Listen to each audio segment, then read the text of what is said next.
I did a video agreeing with the sentiment from Rick Wilson of the Lincoln Project that Trump is, in my opinion, actively dying. And I know people are like, well, we're all dying. Yes, from the moment you're born, you are beginning to die. But you understand what we're saying when we say we believe Trump is dying. He hasn't golfed since the 11th of January.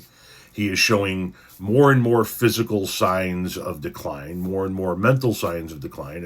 And Rick Wilson talked about it, and I did a video agreeing about it. This person here left the following comment, which is a question.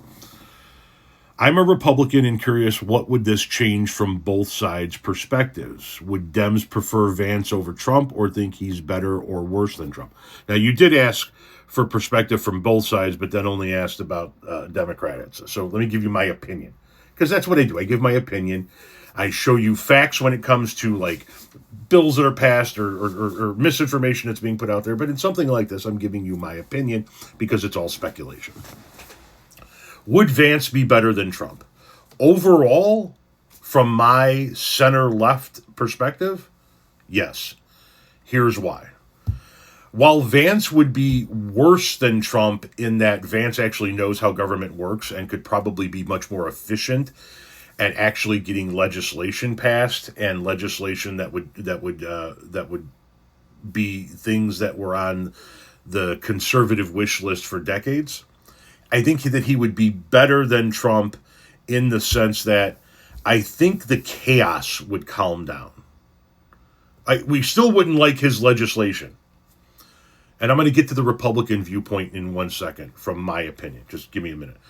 I think the chaos would calm down. I don't think with Vance, you get people getting fired via tweet, 2 a.m. rants about somebody said something bad about me on the Grammys, which we had with Trump.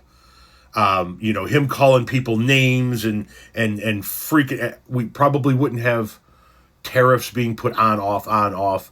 We wouldn't have, policy that changes with the wind because some foreign leader pissed Donald Trump off. So from a chaotic standpoint, I believe things would calm down. I don't think things would necessarily get better from a legislative standpoint. I don't know that we would continue to see the ICE surges. Maybe we would, maybe we wouldn't. It depends on where Vance would want to take that. I just think that from a chaotic standpoint, things would calm down. And from a legislative standpoint, it would be more, okay, we need to fight this in Congress now rather than 10 million lawsuits and people in the streets. What I believe would be the benefit to the Republican side. Okay, so let's talk about the negative on the Republican side first. They might not get the same things out of Vance that they want or that they're getting out of Trump, right? They might not get ICE agents by the dozens, shooting people in the streets and tear gassing Americans. He might pull back on some of that. He might not be as committed to some of the causes that Trump was committed to. So that might be a negative for Republicans. It also might be a negative for Republicans, in my opinion, that Vance just doesn't have the sauce that Trump. He's not Trump, and there's never going to be another Trump. So nobody's going to be able to recreate this. I think where the positive comes in for the Republicans is, A, like I said, the legislative process. He knows way more about how government actually works. But also, B, it gives them, I believe, a better shot moving forward. And let me explain what I mean by that. If the midterm elections go the way we think they're going to go, and Democrats take control of one or both chambers of Congress, Donald Trump instantly becomes a lame duck president, and he gets nothing done in the last 2 years. Republicans begin to pull away from him, in my opinion, because they need to think about their political future post-Trump. If Trump were to pass away or resign, be incapacitated in some way, shape, or form, or get 25th Amendment. We're talking about him passing away, though. If something were to happen to where he wasn't president and Vance became president, Vance doesn't have that same lame duck status. Vance can run for re-election, whereas Trump can't. If Donald Trump were to pass and JD Vance were to be elevated and he was looking forward to running in 2028, Republicans might get behind him, might back him, and might say, yeah, we're going to fight Democrats every step of the way to get our agenda passed because Vance could win in 2028. Donnie's on his way out the door. He's done.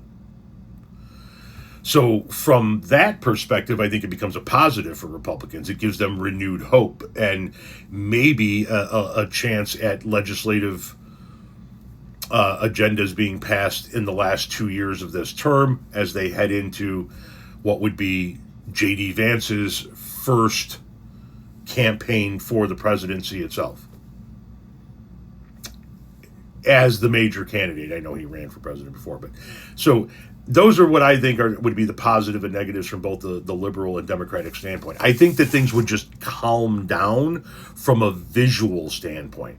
I think that we might see less, like, I don't know that Vance would push to take over Greenland or invade Panama to get the Panama Canal, right? He might do some of the things that Trump is doing, but I don't see him doing all of this batshit crazy stuff, and things might just kind of calm down a little bit.